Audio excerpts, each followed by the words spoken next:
नमस्कार सनातन बंधुओं, ये कथा हनुमान जी की सेवा भक्ति से संबंधित है। श्रवण कर पुण्य लाभ प्राप्त करें।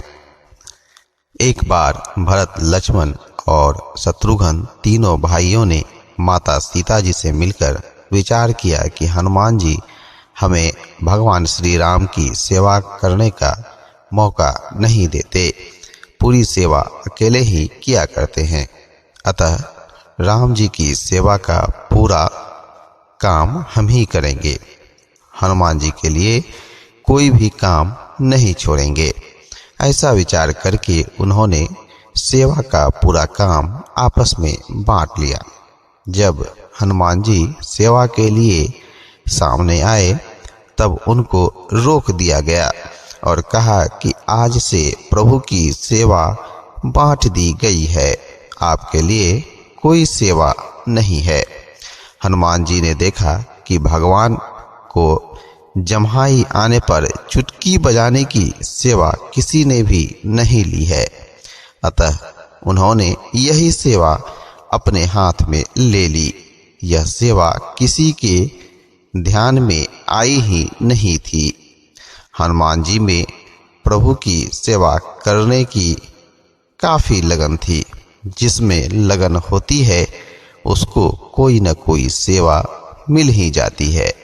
अब हनुमान जी दिन भर राम जी के सामने ही बैठे रहे और उनके मुख की तरफ देखते रहे, क्योंकि राम जी को किस समय जम्हाई आ जाए इसका क्या पता।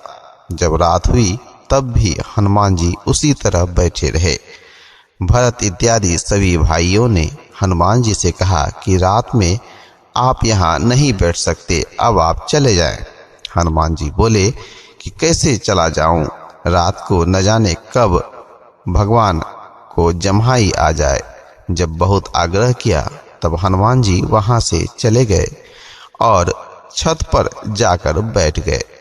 वहां बैठकर उन्होंने लगातार चुटकी बजाना शुरू कर दिया, क्योंकि राम जी को न जाने कब जम्हाई आ जाए। यहाँ राम जी को ऐसी जम्हाई आई कि उनका मुख खुला ही रह गया, बंद हुआ ही नहीं। यह देखकर माता सीता जी बड़ी व्याकुल हो गई कि न जाने राम जी को क्या हो गया है। भरत इत्यादि सभी भाई भी आ गए। वैद्यों को बुलाया गया तो वे भी कुछ नहीं कर सके। वशिष्ठ जी आए तो उनको आश्चर्य हुआ कि ऐसी चिंताजनक स्थिति में हनुमान जी दिखाई नहीं दे रहे हैं और सब तो यहाँ हैं, पर हनुमान जी कहाँ हैं। खोज करने पर हनुमान जी छत पर बैठे चुटकी बजाते मिले।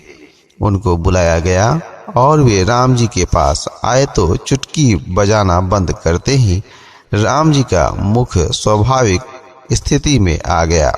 अब सबकी समझ में आ गया कि यह सब लीला हनुमान जी के चुटकी बजाने के कारण ही थी।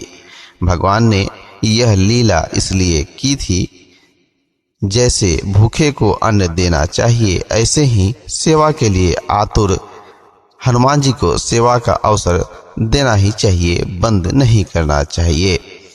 फिर कभी भरत इत्यादि भाइयों ने ऐसा आग्रह नहीं रखा। तो सनातन बंधुओं, ये कथा आपको कैसी लगी कमेंट कर जरूर बताएं। धन्यवाद।